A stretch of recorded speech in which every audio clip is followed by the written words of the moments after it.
Hello everyone, my name is Akriti Sharma. Today we are going to discuss HP Set Life Sciences PYQs of 2018.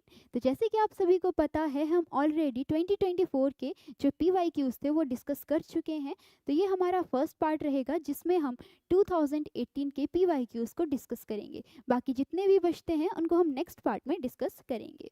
तो इसमें हमारा first question आ जाता है, which of the following statement is not correct? That is, catalase is a marker enzyme for peroxisome. बिल्कुल सही बात. Succinate dehydrogenase is a marker enzyme for mitochondria. बिल्कुल सही है. Alpha amylase is a selective marker enzyme for the chloroplast. नहीं, जो alpha amylase है ये selective enzyme, selective marker enzyme तो है, लेकिन किसके लिए है? That is sympathetic nervous system के लिए. Then acid phosphatase is a marker enzyme for lysosome. तो इसमें हमारा राइट आंसर आ जाएगा, that is option number C. Then second question is the concentration of hydrogen ion dissociating from pure water is. Pure water क्या है? That is distilled water या D ionised water जो है उसी को हम क्या बोलते हैं? प्योर वाटर बोलते हैं. और इसकी पीएच कितनी होती है? That is 7. तो इसकी कंसेंट्रेशन होती है 1 × 10⁻⁻7 moles H positive per liter of water. Then third question is, which of the following statement is not true for prosthetic group of an enzyme? तो इसके लिए कौन सी स्टेटमेंट सही नहीं है? तो prosthetic group होता क्या है? It is non amino acid component. ये क्या है? एक नॉन अमाइनो एसिड कंपोनेंट है. इसको या तो हम नॉन प्रोटीन कंपोनेंट भी बोल सकते हैं. तो कौन सी स्टेटमेंट इसके लिए सही नहीं है? फर्स्ट आ गया, it is a non protein component. बिल्कुल सही बात है. It is tightly bound to the apoenzyme by covalent bond. बिल्कुल सही है. यूजुअली स्मॉल इनऑर्गेनिक मॉलिक्यूल्स और एटम. बिल्कुल सही है. And it is loosely bound to apoenzyme by covalent bond. देखिए जो ऑप्शन नंबर बी है उसमें क्लियरली कहा गया है कि ये टाइटली बाउंड होता है. तो ये ऑप्शन आपके पास यहाँ पे गलत आ जाएगा. तो यहाँ पे नॉट ट्रू पूछा गया है तो आंसर आ जाएगा that is option number D. देखिए अगर बाय द वे जो ये आपका प्रोस्थेटिक ग्रुप है ये लूजली बाउंड होता है then it is refer to as cofactor, इसको कहा जाता है. देन हमारा नेक्स्ट क्वेश्चन आ जाएगा, which of the following is not an example of sugar alcohol. तो शुगर अल्कोहल बेसिकली होते क्या हैं? शुगर अल्कोहल क्या है? These are sugar derived compounds. ये क्या है? शुगर डिराइव्ड कंपाउंड्स हैं. जैसे कि शुगर फ्री जितने भी हमारे मटेरियल होता है जो कि शुगर फ्री होता है तो उसमें ये एज अ स्वीटनेस के लिए डाले जाते हैं. तो इसमें से कौन सा शुगर अल्कोहल नहीं है? तो हमारे पास इसका राइट आंसर आ जाएगा that is option number D, that is galactose. क्योंकि गैलेक्टोज क्या है? खुद एक मोनोसेक्राइड है. Then, which of the following forms of DNA are used to derive the Watson and Crick model of DNA?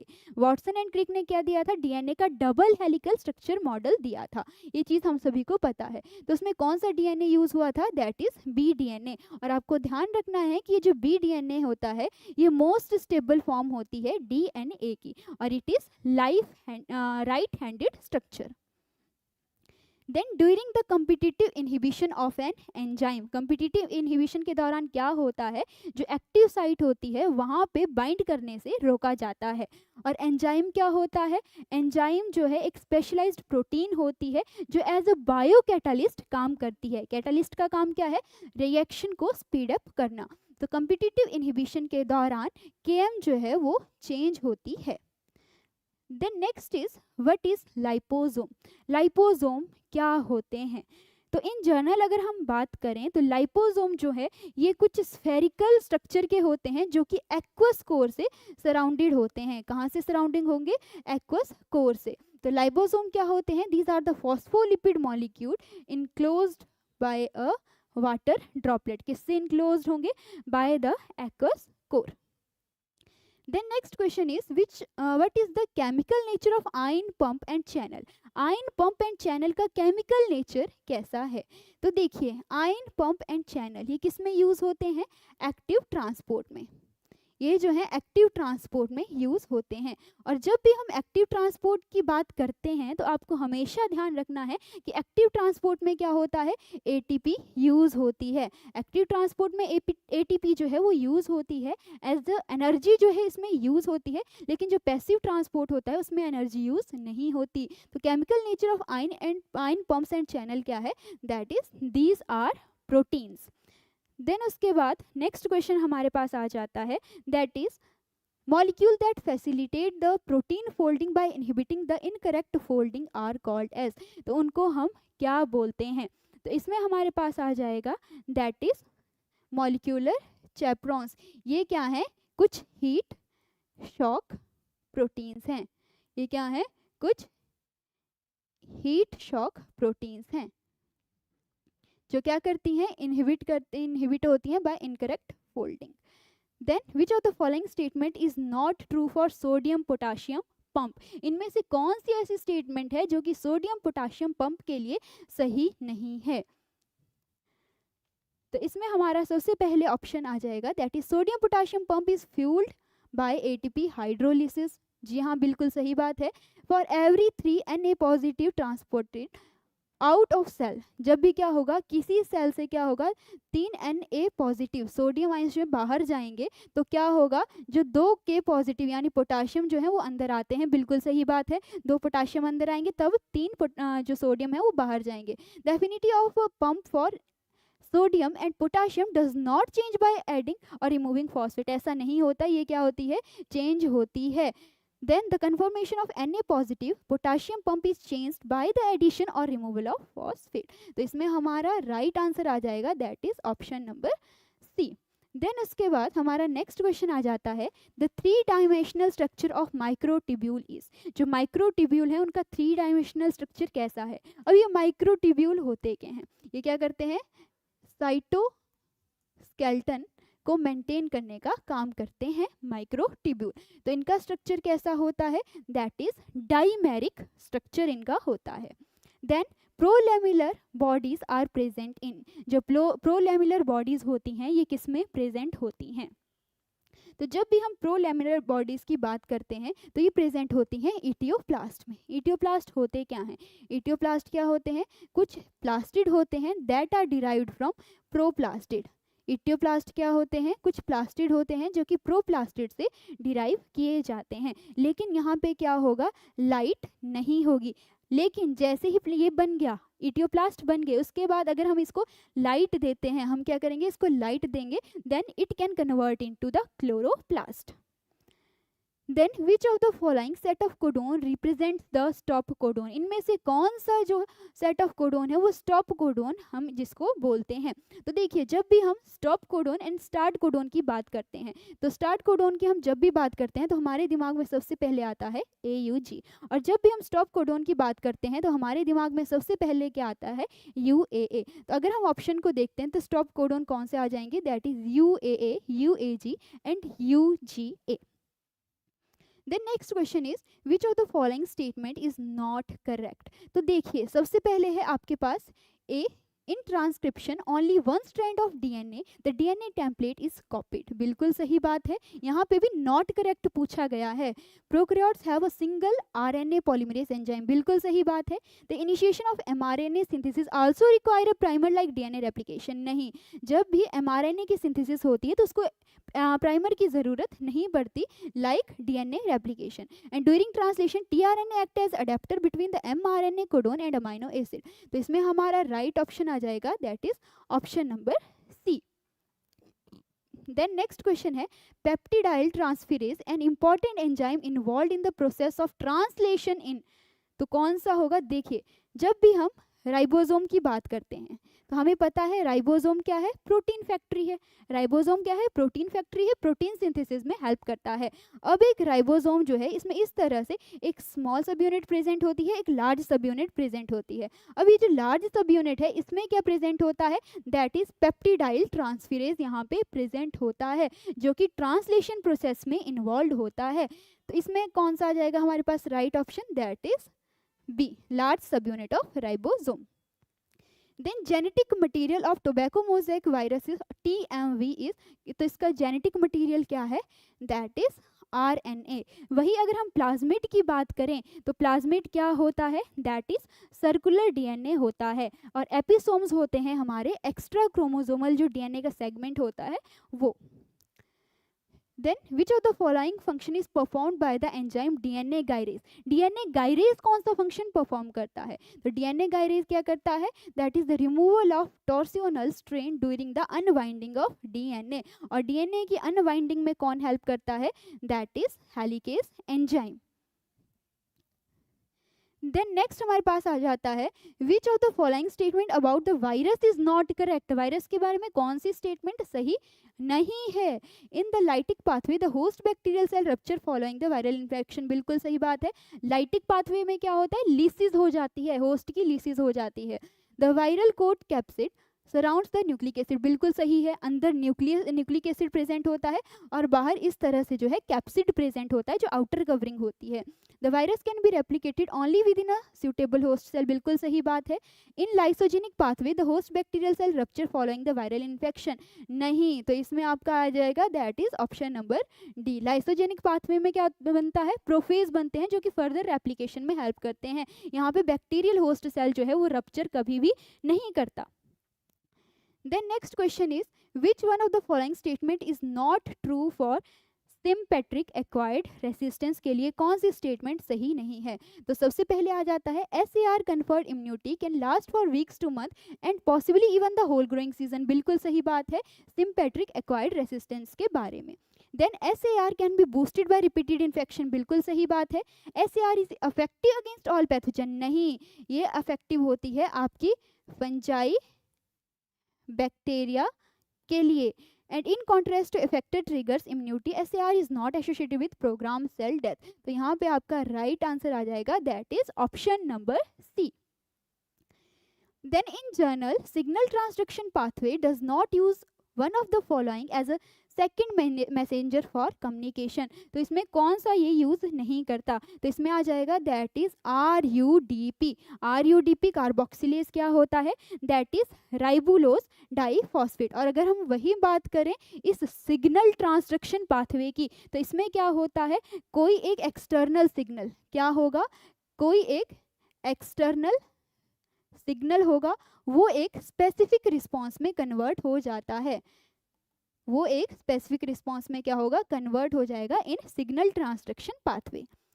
Then a flattened organ arise from the stem of the plant is known as, तो क्या बोल रहे हैं, flattened organ arise करता है जो stem of plant से, उसको क्या बोलते हैं, क्लैडोड बोलते हैं।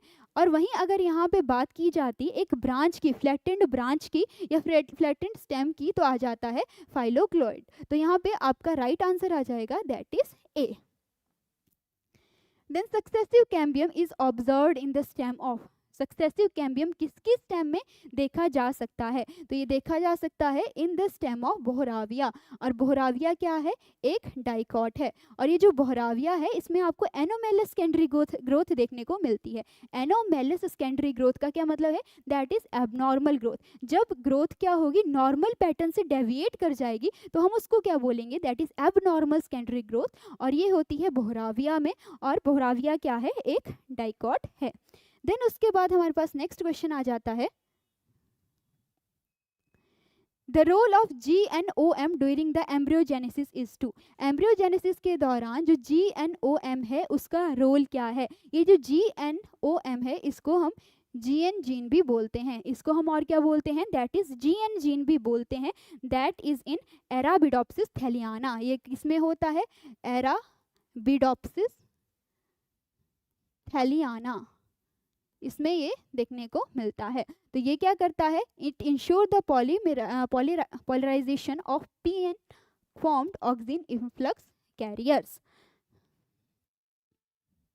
Then in the salt tolerant plant, salt tolerant जो भी प्लांट है उनमें जो एक्सेस साल्ट है वो ट्रांसपोर्ट होता है टू द वैक्यूल, ठीक है, ये बात तो हमें पता है, लेकिन वो ट्रांसपोर्ट किसके जरिए होता है, दैट इज सोडियम हाइड्रोजन एंटीपोटर्स के जरिए। अब यहाँ पे बात की गई है एंटीपोटर्स की, देखिए हमारे पास कुछ होते हैं यूनिपोर्ट, ठीक है, जब भी ट्रांसपोर्ट की बात करते हैं तो वहाँ पे 3 टर्म्स आती हैं, एक यूनिपोर्ट आता है, दूसरा आ जाता है दैट इज एंटीपोर्ट, और तीसरा आता है सिम्पोर्ट। यूनिपोर्ट में क्या होता है, देखिए मान लीजिए ये क्या है, एक प्लाज्मा मेम्ब्रेन है, प्लाज्मा मेम्ब्रेन है, तो इसमें क्या होगा, इस तरह से ये एक प्रोटीन चैनल है। तो यूनिपोर्ट में क्या होता है कि अगर ये सब्सटेंस है तो ये सिर्फ एक ही डायरेक्शन में मूव करेगा, या तो ये इस तरह से जाएगा, अगर ये यहाँ पे प्रेजेंट होगा तो ये इस तरह से जाएगा, यानी ये सिर्फ एक ही डायरेक्शन में ट्रांसपोर्ट होगा। देन एंटीपोर्ट में क्या होता है, एंटी मतलब अपोजिट, तो अगर ये प्लाज्मा मेम्ब्रेन है, ये आपका प्रोटीन चैनल है, तो इस तरह से कुछ इधर होंगे, कुछ मॉलिक्यूल्स इधर होंगे, तो ट्रांसपोर्ट जो है इस तरह से दोनों डायरेक्शंस में देखने को मिलता है। ट्रांसपोर्ट क्या होता है, दोनों डायरेक्शंस में हमें देखने को मिलता है। सिम पोर्ट में क्या होता है, सिम यानी सेम, तो इसमें क्या होता है कि अगर ये प्लाज्मा मेम्ब्रेन है, ये प्रोटीन चैनल है, तो जो ट्रांसपोर्ट होगा वो क्या होगा, एक ही डायरेक्शंस में हमें देखने को मिलेगा। देन आता है during the ammonia assimilation in majority of legumes including soybean and cowpea, export of nitrogen from nodules to the uninfected cell takes place. तो नोड्यूल्स क्या है, it is a characteristic feature of leguminous plant. Leguminous plant का सबसे common example क्या आ जाएगा, that is काउपीया आ जाएगा, soybean आ जाएगा। तो इसमें क्या होता है, इस जब भी इसमें अमोनिया की एसिमिलेशन होती है तो क्या इसमें एक्सपोर्ट होगा, तो इसमें आपका करेक्ट आंसर आ जाएगा दैट इज यूरिक एसिड। किस फॉर्म में होता है, वो यूरिक एसिड की फॉर्म में होता है। Then during the photorespiration, the conversion of glyolate to the glyoxylate takes place in, किस में होता है, तो फोटो रेस्पिरेशन हमें देखने किस में मिलती है, दैट इज C3 प्लांट्स में। और ये है जो है इसको एक वेस्टफुल प्रोसेस माना जाता है। क्यों वेस्टफुल प्रोसेस क्यों बोला, कि एक तो ये क्या कर रही है, एनर्जी का यूज़ कर रही है, दूसरी बात इसमें क्या हो रही है कि जो कार्बन डाइऑक्साइड ऑलरेडी बन चुकी है ये उसको ही क्या करती है, बाहर निकाल देती है और एनर्जी का यूज़ करती है, तो उस वजह से इसको क्या बोलते हैं, वेस्टफुल प्रोसेस बोलते हैं। And it is seen in C3 plants. तो ये कहाँ पे होती है, in the peroxisome.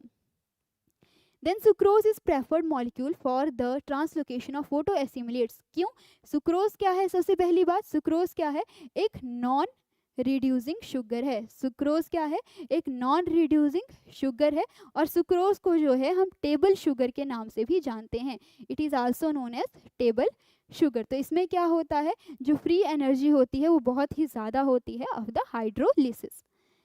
Then next question is chilling resistant plants generally have membrane with high content of। chilling resistant यानी जिनमें chilling नहीं होती, सुपर कूलिंग नहीं होगी, तो उनमें कि उनकी जो मेम्ब्रेन होती है उसमें किसका कंटेंट ज़्यादा होगा, तो उसमें होते हैं ज़्यादा unsaturated fatty acid. Unsaturated fatty acid क्या होते हैं, यानी हाइड्रोकार्बन जो चेन है, फैटी एसिड की जो हाइड्रोकार्बन चेन है उसमें क्या होगा, डबल बॉन्ड या उससे ज़्यादा बॉन्ड प्रेजेंट होंगे, तो उसको हम बोलेंगे अनसैचुरेटेड फैटी एसिड। और एक टर्म हमारे पास आती है that is saturated fatty acid, उसमें क्या होता है, उसमें जो है डबल बॉन्ड प्रेजेंट नहीं होंगे।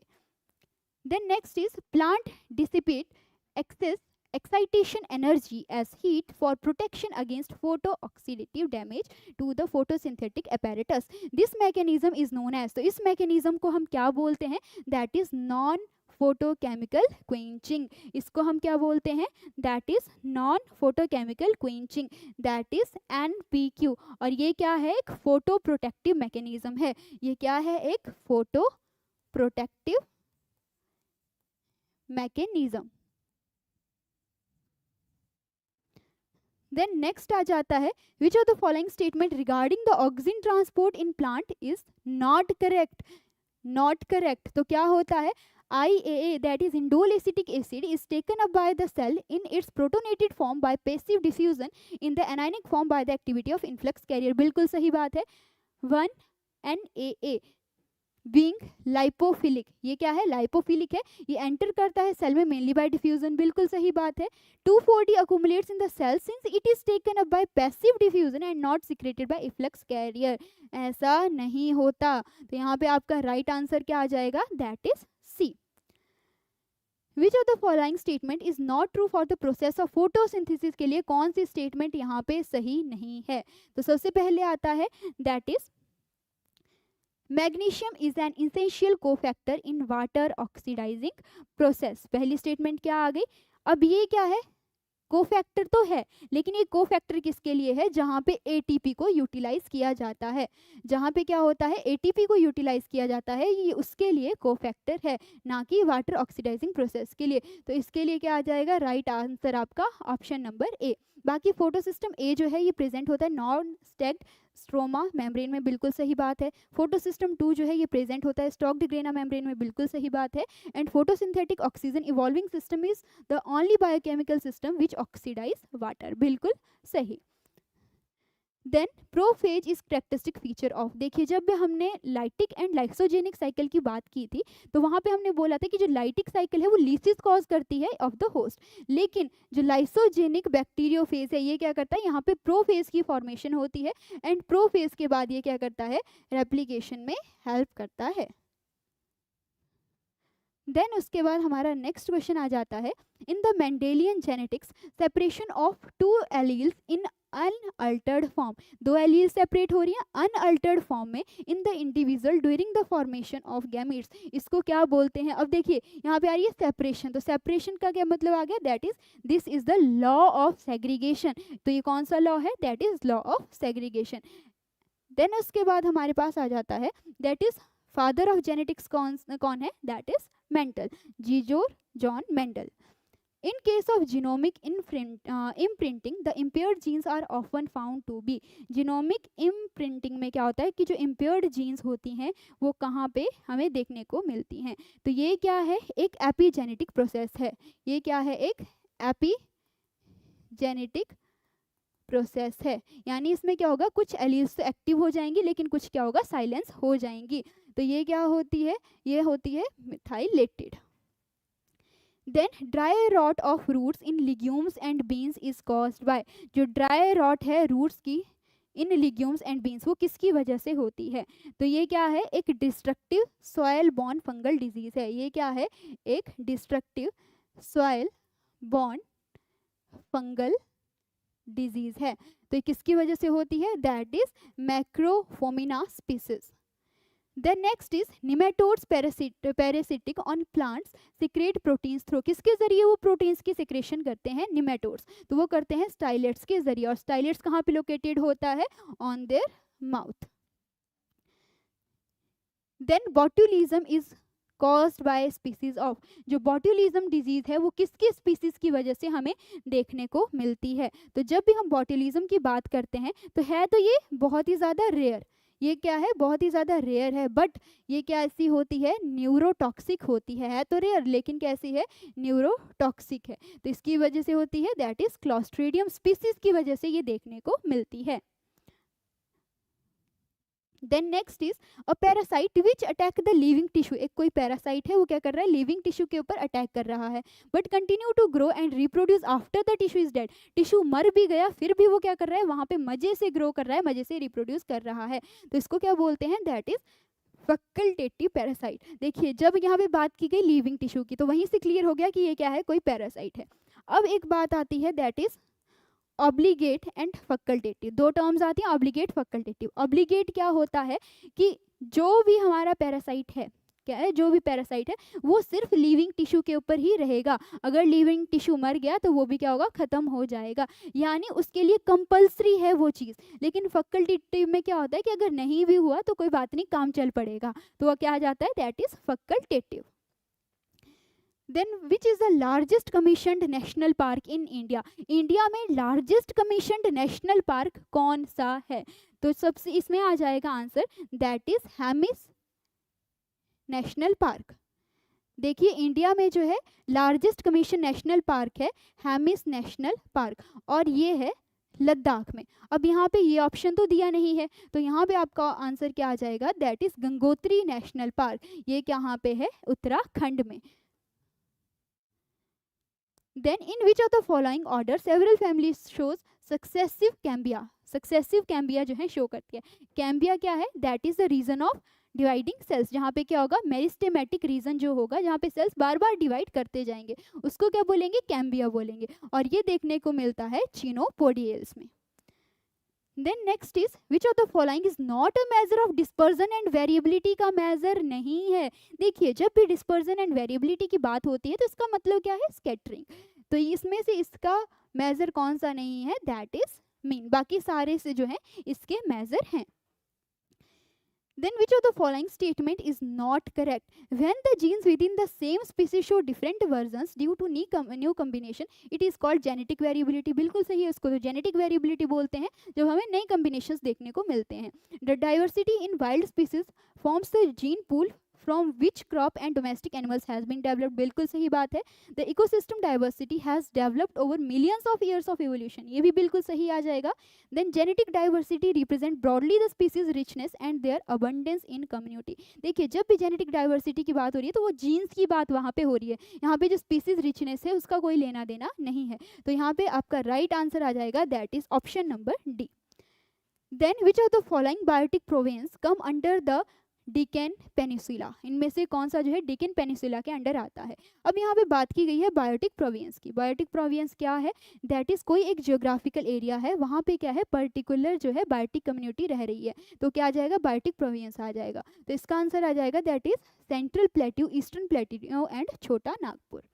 Then which of the following is not analytical character of community analysis? जब भी हम एनालिटिक जो हमारे माइंड में आता है तो इसका मतलब क्या है कि कुछ लॉजिकल, तो इसमें से कौन सा जो है एनालिटिक करेक्टर नहीं है? फ्रीक्वेंसी तो है लॉजिकल करेक्टर, अबंडेंस भी है, डेंसिटी भी है, लेकिन सोशिएबिलिटी नहीं है।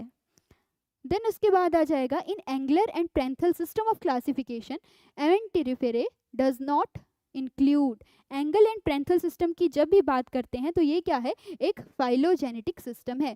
ये क्या है, एक फाइलोजेनेटिक सिस्टम ऑफ क्लासिफिकेशन है, that is Engler and Prantl system of classification. तो इसमें अमेंटिफेरे जो है इसमें क्या चीज़ नहीं आती, दैट इज रेनिकुलेसे, बाकी सारी की सारी फैमिलीज यहाँ पे आएंगी। Then bicarpillary syncarpous unilocular ovary with a single basal ovule is characteristic of। देखिए bicarpillary का मतलब क्या हो गया, टू कार्पल। सिन कार्पस का मतलब, सिन का क्या मतलब होता है, फ्यूज। कार्पस तो है दो, लेकिन दोनों क्या है, फ्यूज्ड हैं। Then unilocular ovary, unilocular ovary क्या होगी, मतलब उसमें कोई भी डिवाइडेशन नहीं होगी, एक सिंगल चैम्बर होगा विद सिंगल बेसल ओव्यूल, और ओव्यूल जो है उसकी पोजीशन कहाँ पे होगी, बेसल में होगी, नीचे होगी इन द ओवरी। तो ये किसकी फीचर्स हैं, दैट इज एस्टेरेसी, और एस्टेरेसी में सबसे कॉमन एग्जाम्पल इसका क्या आ जाता है, that is sunflower. Then the determination of branching pattern of evolution is, branching pattern of evolution की determination हम किस में करते हैं, तो जब भी branching pattern की बात आती है तो इसमें हम क्या करते हैं, evolutionary relationships को हम देखते हैं, और जो derived characters होते हैं from the ancestors हम उनको study करते हैं, तो ये आता है in the cladiastics में। Then which of the following statement is not correct? इनमें से कौन सी स्टेटमेंट सही नहीं है? देखिए lectotype is a selected from isotype and syntype, बिल्कुल सही बात है। इलेक्ट्रोटाइप को किससे सिलेक्ट किया जाता है, आइसोटाइप या सिन टाइप से। और duplicate of holotype is called isotype, बिल्कुल सही बात है। Then topotype is the name given to specimen collected from the same locality, जिस लोकेलिटी से ओरिजिनल कलेक्ट किया था उसी लोकेलिटी से ये भी कलेक्ट किया गया है, तो इसको क्या बोलते हैं, टोपोटाइप बोलते हैं, बिल्कुल सही बात है। और neotype is specimen derived from the original collection, ऐसा नहीं होता। न्योटाइप से भी हमें पता क्या चल रहा है कि ये क्या है, न्यू स्पेसिमेन है, तो ये ओरिजिनल कलेक्शन से डिराइव नहीं किया जाता। तो यहाँ पे आपका ऑप्शन आ जाएगा right, that is D. Which group of algae are considered to be the closest relative of land plant? जो land plant है उनके closest relative किसको माना जाता है? land plant कैसे हैं, green, तो वहीं से इसको कर सकते थे, तो इसके क्या आ जाएगा, that is कैरोफाइट्स जो हैं इनको closest relative माना जाता है to the land plant. Then which of the following feature is used to support the endosymbiotic theory for the evolution of eukaryotic cell? endosymbiotic theory किसके लिए दी गई थी, that is evolution of eukaryotes के लिए। पहली बात तो ये क्लियर हो गई, ठीक है। अब यूकैरियोट्स कैसे होते हैं, जिनमें क्या होता है, डबल मेम्ब्रेन बाउंड ऑर्गेनेल्स भी प्रेजेंट होंगे, न्यूक्लियस भी प्रेजेंट होगा, न्यूक्लियर मेम्ब्रेन भी होगी, इतनी बात हमें पता है। तो ये किसमें कौन सी फीचर जो है ये बता रही है, तो आ जाएगा similarities between the mitochondria and plastid with the prokaryotes. जो माइटोकॉन्ड्रिया है और जो प्लास्टिड है उसकी सिमिलरिटीज मैच करती हैं प्रोकैरियोट्स के साथ। और प्रोकैरियोट्स कैसे हैं, दैट इज जो बहुत ही ज़्यादा प्रिमिटिव हैं, जिनमें जो है न्यूक्लियर मटेरियल जो है वो तो होगा, लेकिन न्यूक्लियर मेम्ब्रेन प्रेजेंट नहीं होगी। So that's all about today. अगली वीडियो में हम डिस्कस करेंगे जो 2018 में हमारा HP सेट लाइफ साइंसेज हुआ था उसके नेक्स्ट क्वेश्चंस। Thank you.